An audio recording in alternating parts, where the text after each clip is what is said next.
This is Turning Around Uganda, the alternative policy series. Coming up on the program. The fourth largest bank in the world is Agricultural Bank of China. Agricultural Bank of China, with financial assets of $21.7 billion US. How do they raise this money? You actually have to use agriculture to transition people out of agriculture. I was in Uganda Commercial Bank. Let me tell you the truth. I was in Uganda Commercial Bank. I was in charge of it. I brought it back to profitability. Why would it need to be sold? You get 10 million, you throw them into Kampala here. The friction they will create will force the border politic to put in place policies and institutions that can facilitate the transformation you're looking for.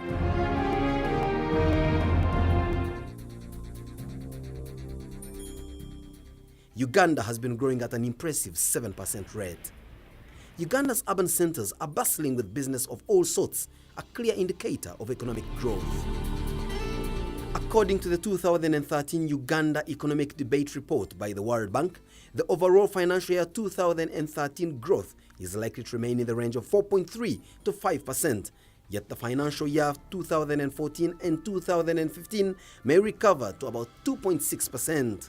The report also agrees that for a small landlocked economy, the country can build on its liberal regime to benefit from outward-oriented policies that allow farmers and businesses to make choices regarding what to produce, how much to produce, and where to sell their output. This will be achieved by building stronger economic bridges across borders that can unleash Uganda's regional trade potential and rebuild resilience of its growth process.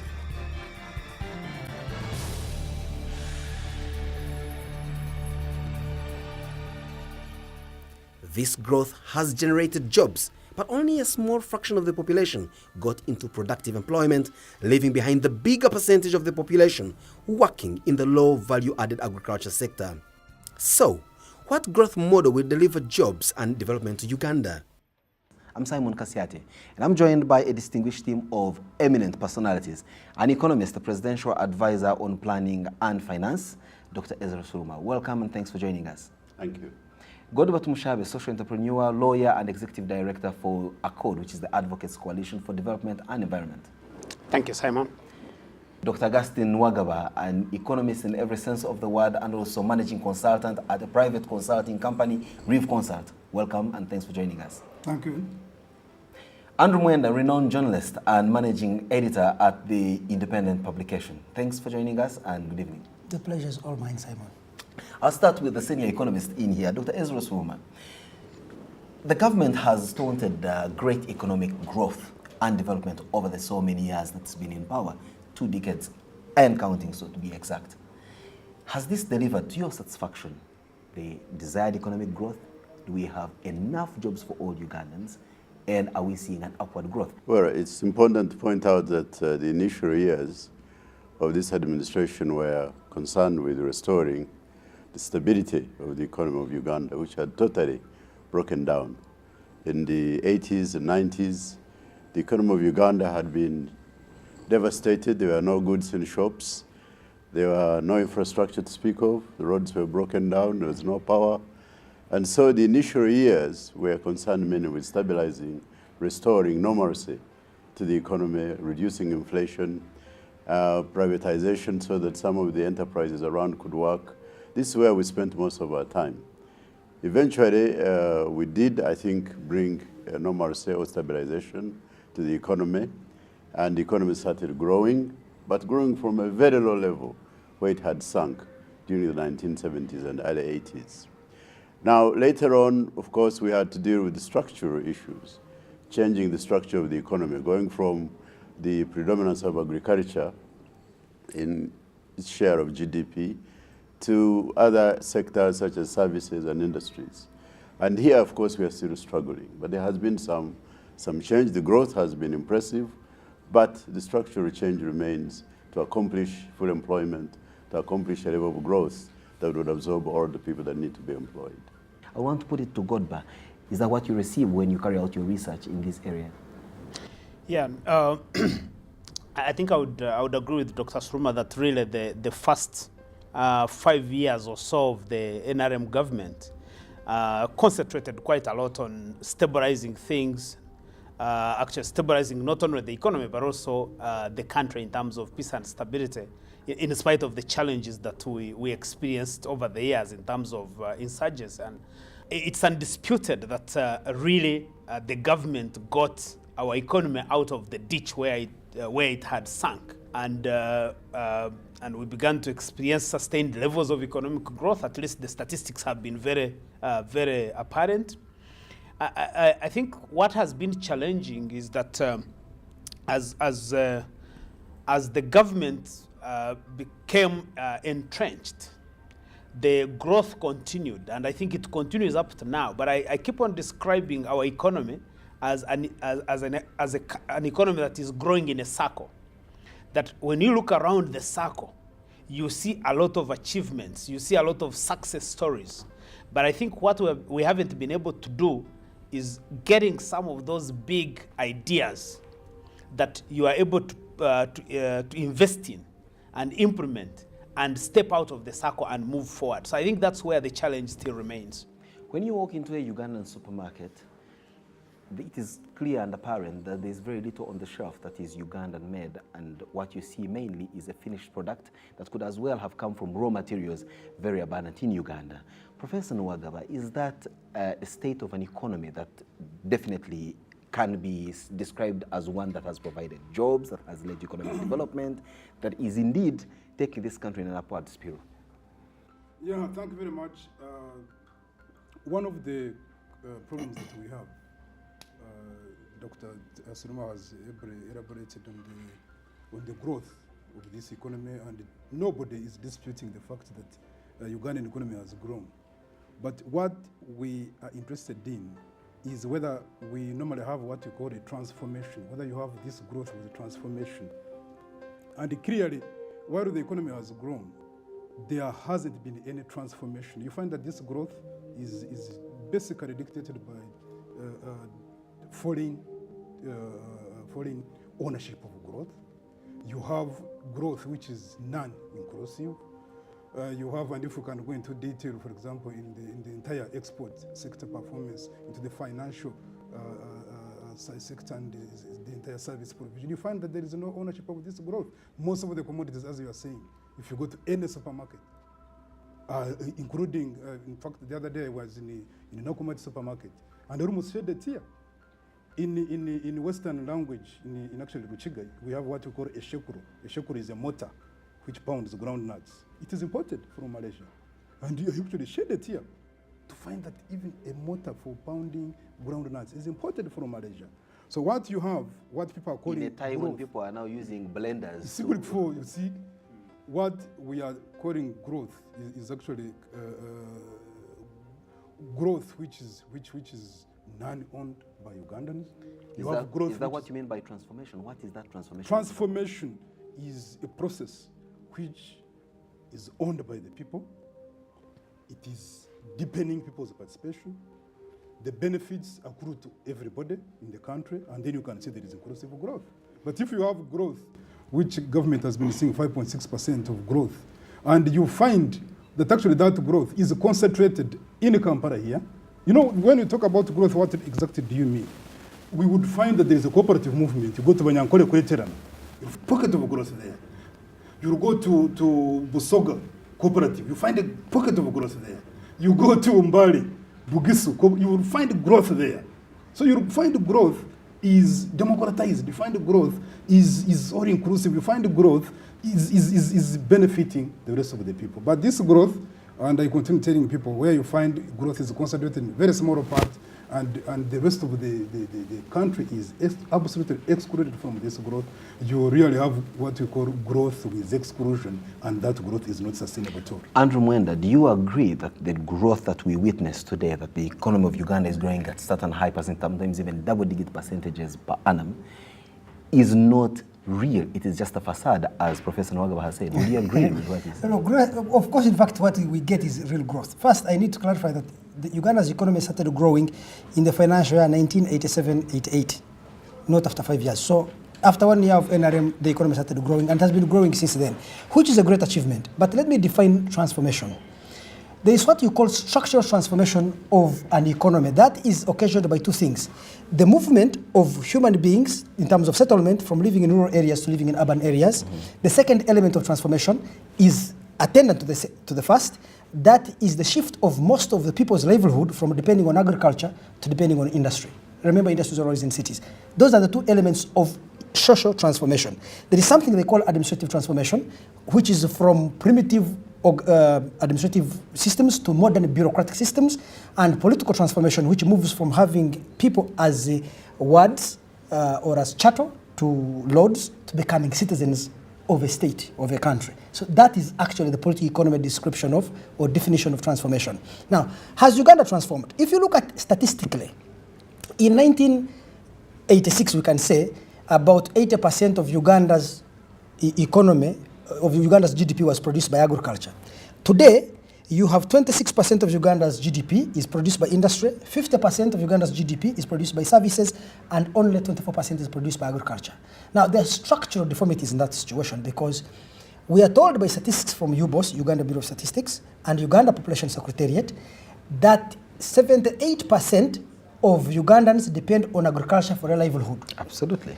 Those 78% of Ugandans who depend on agriculture for their livelihood are the vast majority of this population, and they consume only 24%. They contribute only 24% of national income, which is GDP, right? So it means that there is high levels of income concentration. The second criticism you can raise about Uganda's growth is that this is a growth that has largely been driven by the hospitality industry, hotels, by services, telecommunications, banking, insurance, and education and health, and then by industry, which has also grown well. But those service industry employs only 9%, and I think services are employing about 12%. So the vast majority of Ugandans are employed in agriculture. Are employed in agriculture. Now, if you look over the last 20 years, per capita, first of all, the growth in agriculture over the last 20 years averages about 2.5%. Yet population growth averages about 3.3%, which means that Uganda has been suffering from per capita growth in agriculture of about 0.7 or something like that. My mathematics may not be good, but negative per capita growth. But I do not believe that statistic because two things would immediately happen. If the rate of population growth has been faster than the growth in agricultural output, it would mean over 20 years, it would mean that right now Uganda would be facing acute hunger, which is not happening, and or would be a huge importer of food. Now, we do really import food, but Uganda is also a net exporter of food. I personally have been discussing with people in the Ministry of Finance, and when my friend Professor Surma was there, and people in UBOS, they need to clearly go back and not rebase, but develop better instruments of calculating agricultural growth, because I think that the statistics Uganda is capturing on agricultural growth must be lower than the actual level of growth. Otherwise, this country would either be a huge net importer of food, two, would be suffering from hunger. When Turning Round Uganda returns, the people go in there, produce maize, and there's a maize glut. And we are hoping that private sector would go in and buy the maize, and then there's nobody buying, government would have to step in. In fact, the president's current attempt to ensure that every person who is tilling the land has security of tenure is one of the biggest blocks towards the process of structural transformation. Transformation does not come from a planned way. It comes from pressures on the body politic.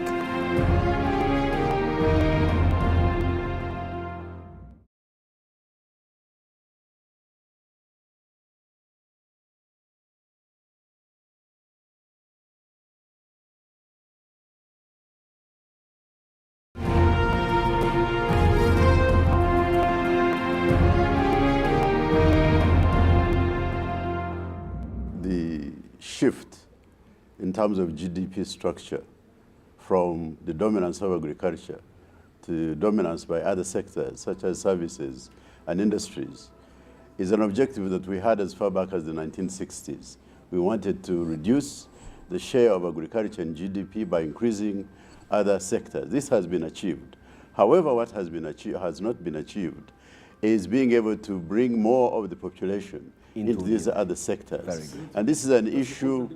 This is an issue of, one, raising productivity of agriculture. It means the people who are in agriculture are producing relatively little per capita. And so although there are many, they produce a small part of the total income of the country. So we need to improve productivity. That's an issue of technology, of using fertilizer, of introducing better technologies and irrigation and so on, and pesticides. This is a problem that we have yet to solve. We are one of the lowest users of fertilizer in the whole world.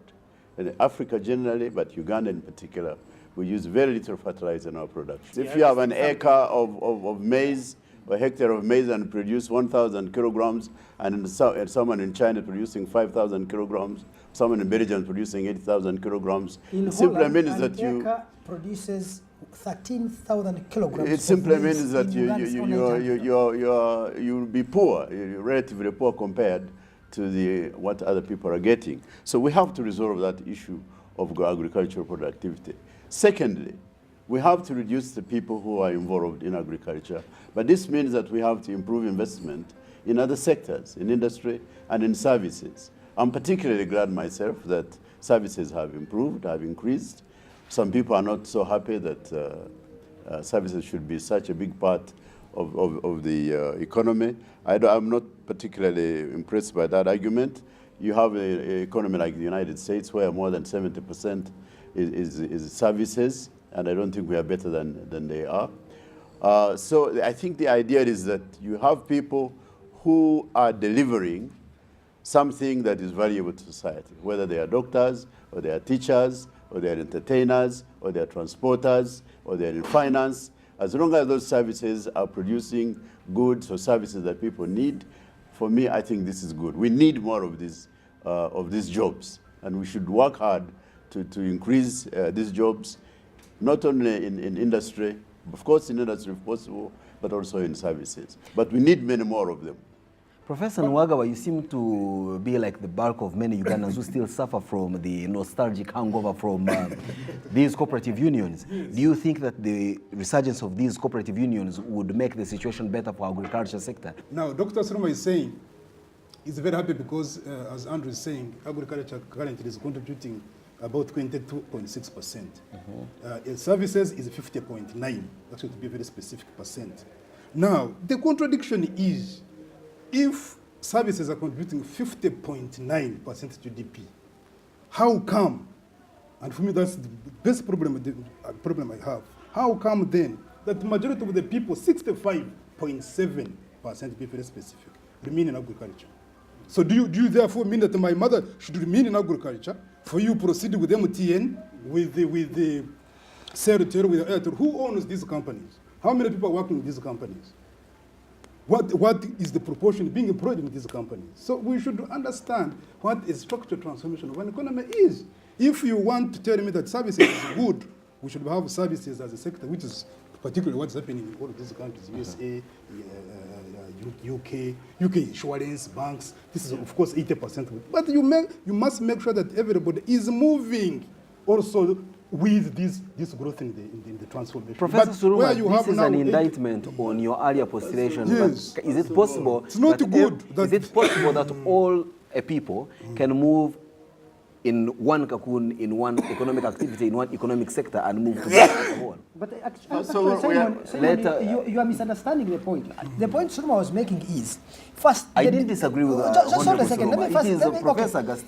Let me first clarify this. You see, there is no developed economy anywhere in the world where the majority of people depend on agriculture for a livelihood. In fact, one of the definitions of development is the transfer of people from rural areas to urban areas and from agriculture to industry and services. Absolutely. What the point both me and Suruma were making is that the problem with Uganda's growth, the growth of industry and services, it has not been job-creating growth. Absolutely. In the sense that agriculture has retained the largest bulk of people. If you go to the US, agriculture may employ 10% of the population, but contributes only 2% of GDP. The same applies to Japan.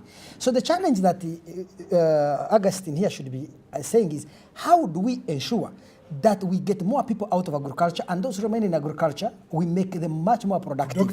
Now, I can agree, first of all, with him on cooperatives. The essence of cooperatives, you see, as an individual farm family running, planting, having a piece of land and planting cassava there, can never constitute a private sector.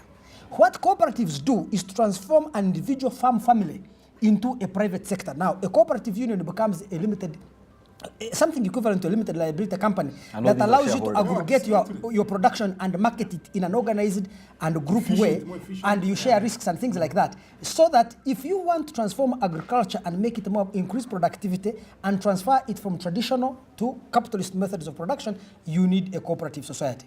Now, that does not take away that the fact that it was bad for Uganda to have a rapidly growing industrial sector and service sector. It's simply to say that Uganda has invested less in the transformation within agriculture itself, has done little to ensure that the growth in industry and services is job-creating growth. It has causing transformation.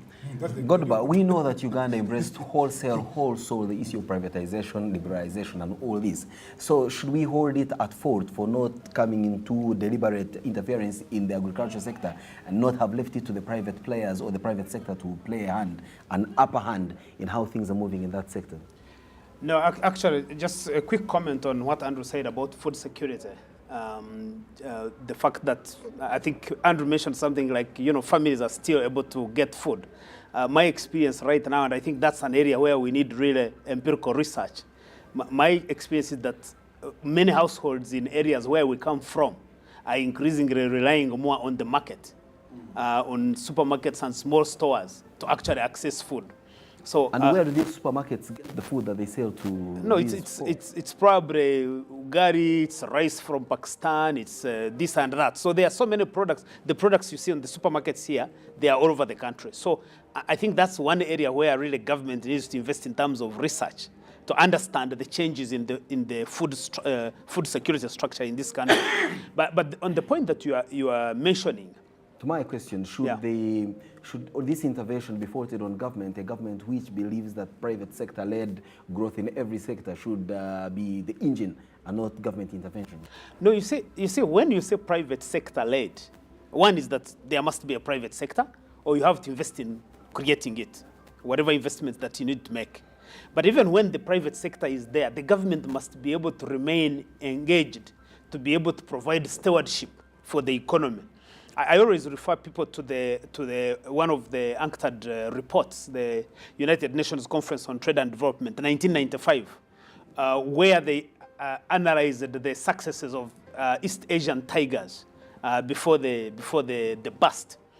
And for me, I picked one important lesson from there, that countries like Japan, like Taiwan, like South Korea, they set their development targets. Mm-hmm. Yeah? And the principle was that the private sector must be able to deliver those development targets. Any failure by the private sector to deliver was considered a market failure that requires government intervention. So if we say as a country, we are going to increase maize production by so many tons, and the people go in there, produce maize, and there's a maize glut, and we are hoping that private sector would go in and buy the maize, and then there's nobody buying, government would have to step in and buy the maize, so that the person who is investing in agriculture, in maize, continues to do agriculture. But you see, government completely divests itself. The private sector is not able to address the failures in the market, and then you have booms and bumps and busts, and it's very, very disruptive for the economy. Professor Zuruma, Professor Nwagaba here seemed to punch holes in your earlier postulation, and Andrew came in to put up a spirited defense. But would you agree entirely in what Andrew said in response to Professor Nwagaba? Would you want to make an addendum? Yeah, I would say that perhaps we should not oversimplify the matter of the structural change or transformation of the economy.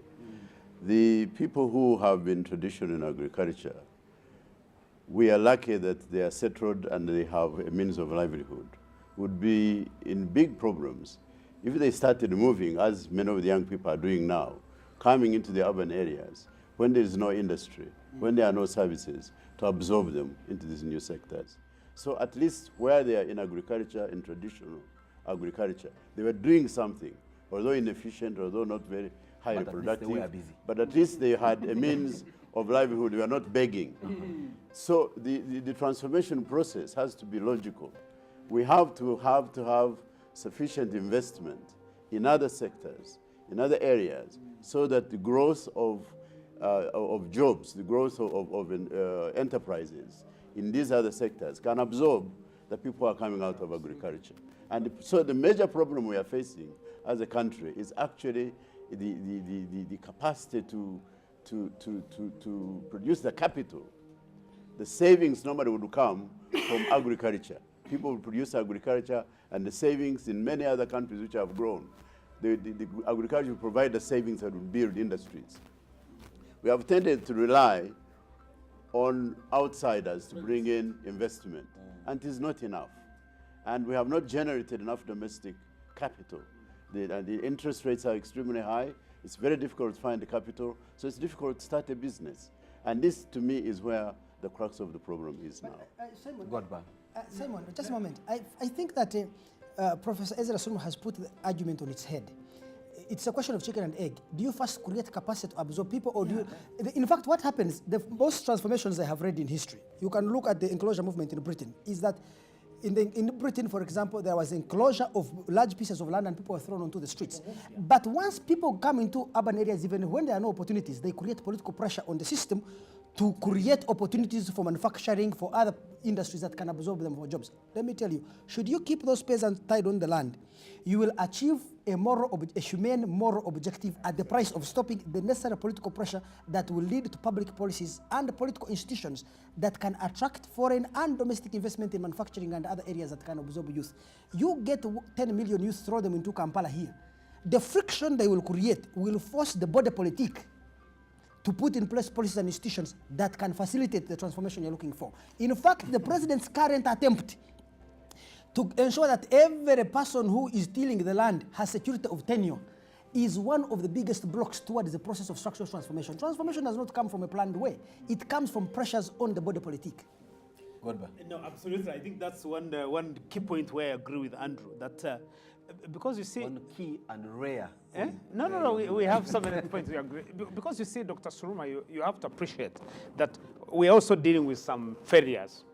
Because for me, I have been part of the process of trying to transform agriculture since the late 1990s, with the adoption of the PIP, 1997, with the adoption of the Plan for Modernization of Agriculture in 2000. There's been a handicap. Yes, exactly. And you know, and you see, all these strategies were laid down very, very concisely.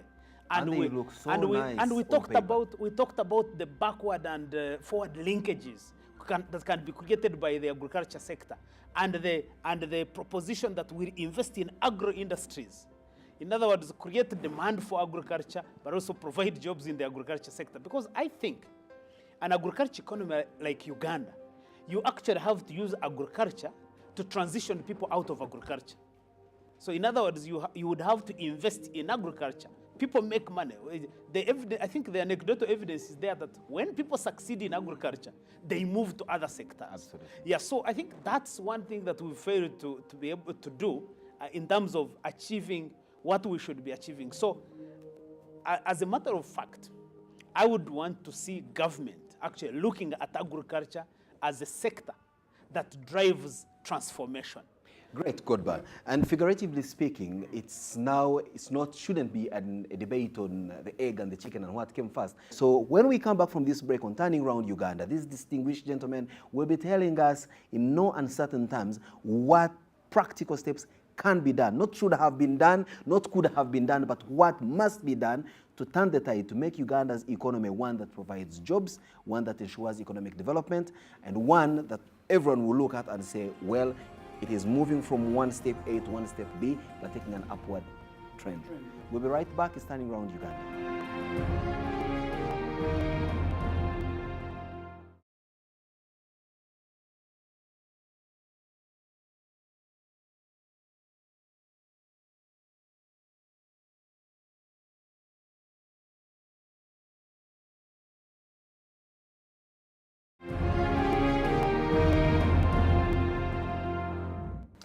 Welcome back. It's Turning Around Uganda, the Alternative Policy Series. My name is Simon Kasiate. With me, a distinguished panel of gentlemen, Dr. Ezra Suluma, Godba Tumushabe, Professor Nwagaba, and Andrew Mwenda. Now let me paint quite a quintessential Ugandan economic situation using the following two scenarios. One, You've got a foreign investor who comes in here having been wooed, perhaps even cajoled to come into Uganda and set up an industry, only to find no infrastructure, to find a civil service structure that's going to ask for bribes left, right, and center, and we still find a very lazy populace that he cannot employ to deliver on the quality and quantity of goods that he wants.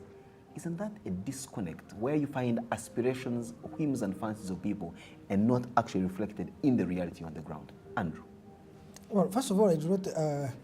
You see, tactically, I would agree with you on the small picture thing that the foreign investor, of course, finds slightly poor infrastructure. Although, if you look at Uganda's roads that are going out of Kampala to the different cities, are very good. It is the potholes are largely in the city.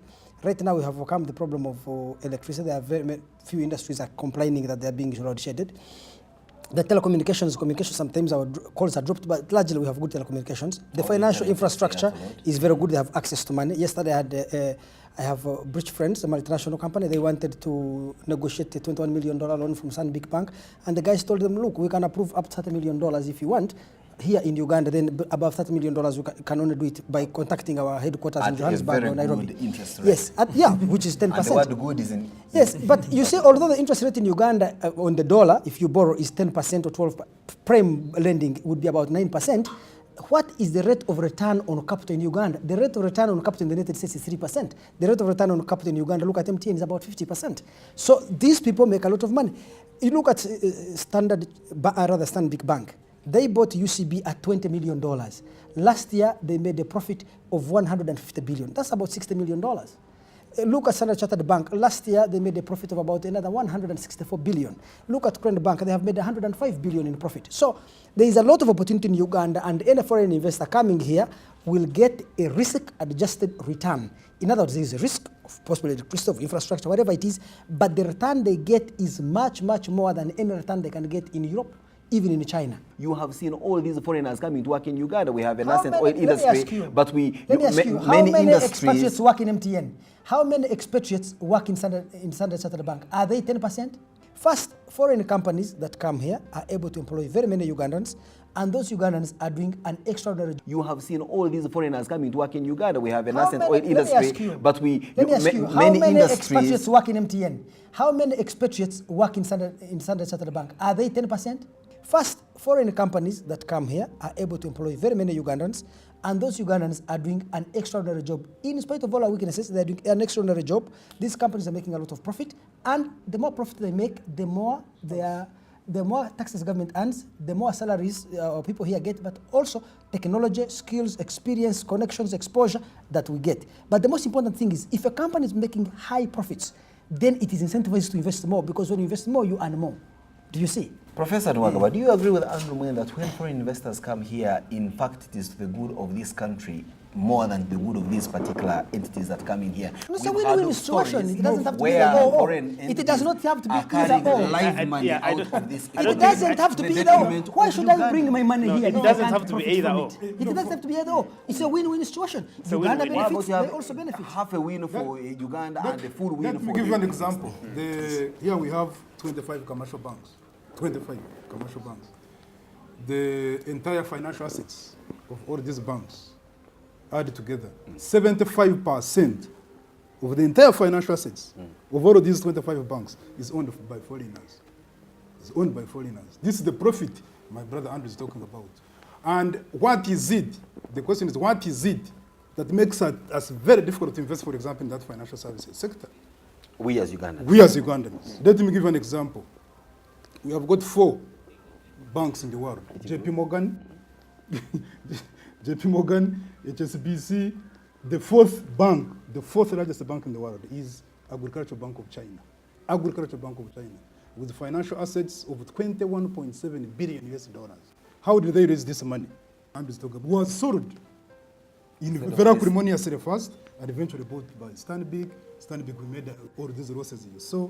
They got a lot of grace period, and no tax payment, and they have to make all these profits. Now, the way, for me, the little economics I know, very little economics I know, for the last 600 years, tell me any country which has ever developed from money raised from foreigners. in the last 600 years. Any country which has ever developed from money raised by foreigners and they did not have a local bank. Would you have an answer to that question, Professor Suruma? If not, how would we proceed? I'm probably not the right person to ask. Because Let's listen the to Professor Ugandans Suruma. know that I fought very hard Yes, yeah. to retain ownership of Uganda Commercial Bank. Yeah. And It's who not, is it's local? not a secret, and it was privatized anyway. I've attempted, And you still do, no one doubts that. I've Yes, attempted Professor. in other ways to try and bring Ugandans into the financial sector. Yes. I still believe that Ugandans need to be in the financial sector in a much more substantive way, not only in owning banks and investment banks and more savings institutions, but also in buying shares in businesses contributing to capital for industries to start. Depending only on borrowing from multinationals, I think will not solve our problem. Depending on foreign investment, I believe will not solve our problem. I think that we need a revolution, a savings revolution, to build a stock of domestic capital that is sufficiently cheap for us to be able to take risk. One of the fastest growing industry is the money lending industry. So you find Ugandans there running small kiosk lending money. How come they are not going into commercial banking? Oh, you also know that one of the other growing industries is sports betting. Well, first of all, the fact that it's growing rapidly shows that there is a need for it. There is a demand for capital, for this service. And people, of course, will go where they can get that help. They can't go to the commercial banks. They don't have access to them. They don't know how to go there. And this is why we started the savings and credit cooperatives as a way of at least bringing services to the villages and finding some mechanism, however imperfect, of bringing people into a savings culture and access to credit. So what I'm talking about is very simple. You find someone is selling charcoal or tomatoes, and they have maybe one tin or whatever small container of charcoal, and they would like, and they are doing well, and they would like to go to a sack or 2 or 3, and they need to go somewhere and get the capital to be able to buy a sack. So you have to have some access to credit somewhere, someone they can talk to, in a language they can understand, in terms they can understand, and they can be assisted to be more successful entrepreneurs. And I believe that this country is not solving the problem of availing capital successfully. But there is an argument, Godby, if I could just put hold it a to second. you. I need to make a point here. First of all, there are two things. It is not Ugandans in 1962, when we got independence, recognized that the financial sector was dominated by multinational banks. And these multinational bank strategies were geared towards serving international interests rather than the domestic Ugandan. And we decided to establish a cooperative bank, Uganda Commercial Bank, Uganda Development Bank. In all these situations, these banks failed. By the 1990s, these banks were failing. Why? Because Uganda Commercial Bank, the politicians here in Uganda, went to Uganda Commercial Bank, took loans without security, they could not pay. Then they would come back to the taxpayer and say, sink money. Now, let me agree with Suruma. Uganda Commercial Bank was profitable. Let me first finish. Let me first agree. Until 1979. Let me tell you, it's not true. It is true. Uganda Commercial, let me explain to you what happened. Uganda government, but so what? Uganda government. I can give you the Uganda Let's listen government. to his facts and then we shall Because he revert was to the Andrew, MD. Uganda Commercial Bank. Secondly, you cannot throw away Please, the best. Augustine, can I make my point? First, theoretically, I would agree with Suruma and Augustine that I do not know of any country that developed without its nationals being able to control the financial sector. If you look at South Korea, Taiwan, Singapore, at the time of their development, 90 to 94% of the financial sector was controlled by their governments, actually, not even by their nationals, by their governments. So that the governments could use financing. You can see it right now in Ethiopia to ensure that credit is directed to priority sectors. That experiment failed in Uganda, and for us to move forward, we must look at it. Uganda Commercial Bank, rather, government of Uganda in 1994 hired a company called Morgan Grenfell. They did a due diligence on commercial UCB to prepare it for divestiture. They found it had a non-performing assets portfolio of 103 billion. At that time, it was equivalent to $70 million. They said for you to sell this company with a huge non-performing assets portfolio, you need to create something called NPAT, Non-Performing Assets Recovery Trust. And then, once they created it to recover these non-performing assets, then they moved to the second side. They said, you, the taxpayer, get $70 million, sink into this bank so that you can make it attractive for purchase.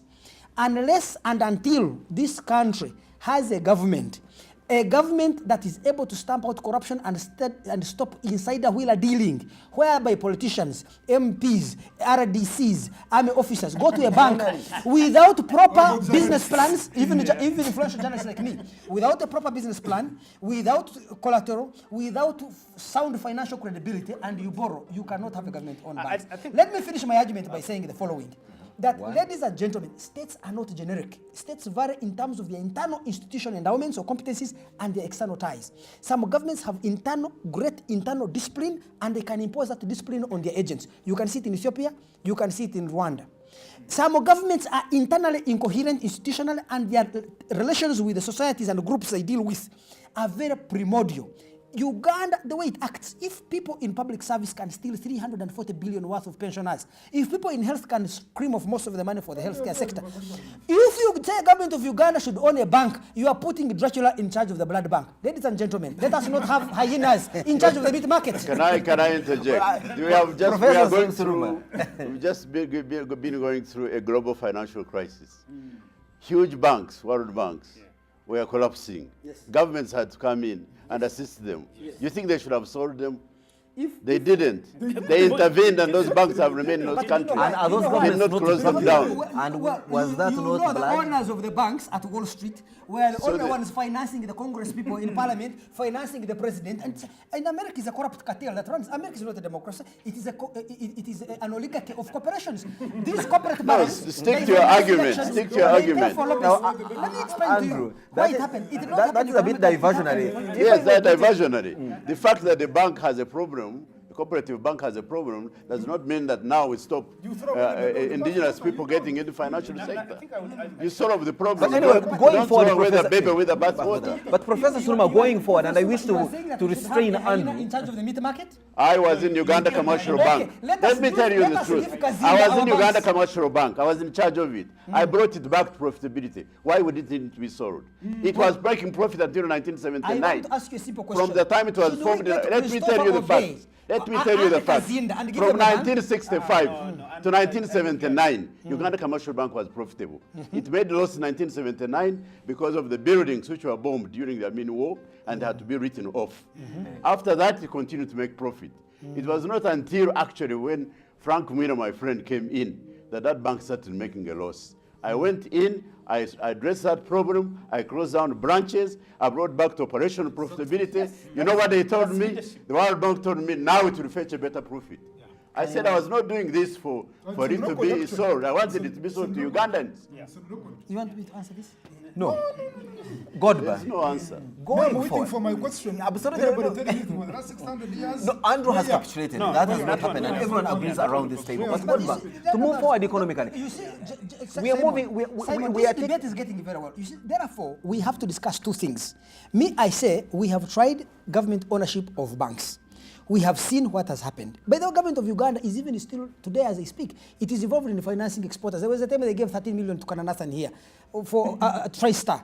We have to avoid those kinds of excesses and say the debate must be, we know you cannot transform a country unless there is, especially a poor country, unless there is deep government intervention in financial markets to ensure that it is able to direct capital to transformative investments. But the level of discipline and institutional integrity you need for that form of intervention, not to create patrimonial plunder, but to create transformative investments, we need to debate that. But this blanket argument that you need the government of Uganda with Obey and Kazinda and all other thieves in charge to be the ones directing the credit, they will direct credit, I can tell you. I don't think that's what we're saying. We're not saying that the banks should be government-owned. We are saying that Ugandans should have more access, more interest, and more ownership in that sector. How do we create access Exactly. for Ugandans actually to access venture capital, equity funds, That is the affordable issue. long-term That credit. is the issue. That we can debate. Thanks Not for what asking that rules. wonderful question. And how can we move forward, Dr. Suruma? At least I know for a fact that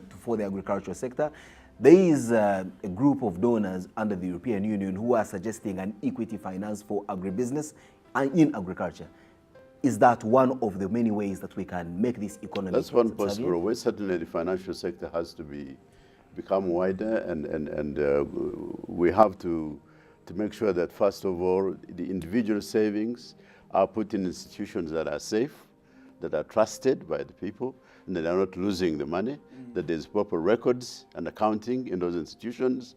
And one of the expectations we had was that the regulations for these savings and credit cooperatives would have been done faster so that people putting money in those institutions would know that they are safe. As far as I know, those regulations have not been passed. I don't know why, but we need to move faster along those lines so that in small institutions in rural areas where the people are safe in terms of overseeing the savings, and they are the ones which are in a position to give credit to the ordinary people. And then in trading centers and so on. But without that, I don't see how we're going to move forward. But God, but let me ask, when you travel around Uganda, and you've told us here how you move around Uganda, you find a very able-bodied young men and women seated by the roadside and not having anything they are doing in the sense of production. There is also talk that even when you employ a Ugandan in the service sector, the man is present there for 100% of the time, but his actual performance may be equivalent to about 40% of the time. Do you agree to the notion that maybe Ugandans were not as industrious as we may posture to be? Ugandans are industrious because I think I have met young men and women who are trying out, doing so many things. I get young students who have just graduated from school. They come to share with me their ideas of what they want to do. You know, they have ideas, but they don't know. These industrious Ugandans work in a particular context. But they don't particular policy and exactly. institutional context. It's the context, They don't work in a vacuum. and Andrew called it discipline. You need a disciplined government to be able to do the things that we are talking about, because you set priorities. As I said, in 1990, in 2000, when we adopted the plan for modernization of agriculture, there was that realization that you cannot transform agriculture without a robust, appropriate financing system. And we said, no, we have to invest money there, create some microfinance system that finances agriculture. But you see what normally happens is that then we go patrimonial. Then instead of creating the system, you create entandikwa. Then you create bonabagagawari. But you see, these are patronage. This is doing politics. It has nothing to do with building the financial system that you need. So, and that's where I started from, that for us to be able to transform as a country, you have to be able to do bigger things. You don't create a youth entrepreneurship scheme of 25 billion shillings. That's not capital. You want to get money, get some of these MPs, send them home, even some of the advisors, the Surumas, send them home. Save the money, put it in agriculture, put it in the right sectors. You have to have a discipline to be able to transform a country. You'll have a chance to make this correction, Professor Nwaga, but what I'm going to do a two-D tab, so to speak, where I'll start with you, Professor Suruma, to give us what you believe in should be that alternative policy that government needs to adopt to make this economy one that's going to deliver on jobs, that's going to deliver on good economic development, that's going to deliver on everything good that should be delivered. I think if we take advantage of the oil revenue to create accountable capital that's not stolen, that's well managed, then I think we can not only do infrastructure, but we can also do private enterprises that will bring about the full employment in construction, in industries, in agro-processing that we so badly lack now. We can take advantage of that to create also social sectors, particularly in health insurance and pensions, so that we have a much better society than we have at present. We have that window of opportunity that we didn't have before. And this is what I would like to see happen. Indeed, one would wonder what would have happened to this country if there was no nascent oil industry to talk about. But Godba, what would be your final take on an alternative policy that would move us forward? To be honest, I agree with Dr. Suruma to the extent that this country is at a stage of takeoff. I think all the ingredients that you need to get this country into the next phase of growth and transformation are there. Now, including and not limited to a good government, right? No, actually, that is one of the missing one of the missing links, because that is only going to happen if you have a government that can be disciplined. That's why I have my doubts that even if you get the oil resources, with the level of indiscipline that we have as a government, you may actually not be able to achieve the transformation that you need. I think that government has to demonstrate, even now, because we have the money. We only use it to do the wrong things. Government needs to demonstrate and say, in the next budget, let's put 500 billion, 1 trillion in over our tax money to be able to support entrepreneurship, to be able to support ventures. Government should be able to take a risk. If I have a good business idea that is likely to create the next 20 jobs and produce so many things, government should be the one to take the risk and invest in it. And I don't think that has to wait for oil. If you see us waiting for oil, then you know that we haven't developed the discipline that even enables us to use our oil resources properly. There are two models of development and transformation in the world. Only two. The first one is the full-blown, this is fair liberal economics, where you say the private sector is the drive of growth, is the drive of transformation. I want to dispel the fallacy that the private sector is going to do that. Private sector is not going to do that. Why? Because the private sector, do you know how water moves? Have you ever seen how water moves by law of gravity? Water will move. Have you ever seen water climbing here? Climbing. And less pumped. And less pumped. Absolutely less pumped. Water will always move down, descending ahead. The private sector is not going to ascend, to move as if water is going to ascend ahead. Private sector is going to move on soft points. It's going to move in the telecom sector, in the banking sector. That's how the private sector, where it's going to invest. So government we must borrow what we call the interventionist model of development. This is the Keynesian model. We must adopt the interventionist model, where government must realize that there are certain things where government must intervene. And these are things which we are talking about, we have done with agriculture which sector, are electricity, which are agriculture, which are infrastructure. Who is going to invest in energy? And by the time the government realized that, it took a very long time to realize that. Which investors was going to invest in energy? The question is not intervention, it is what form of intervention do you want? Once you get the right form of intervention, the third question is, what are the internal competencies of the state to intervene successfully? Because states are not the same. You see, if you go to Ethiopia, the government of Ethiopia owns 95% of all banks, and it is able to allocate credit to particular identified transformative sectors and do so with discipline. Should the Ugandan government be like that?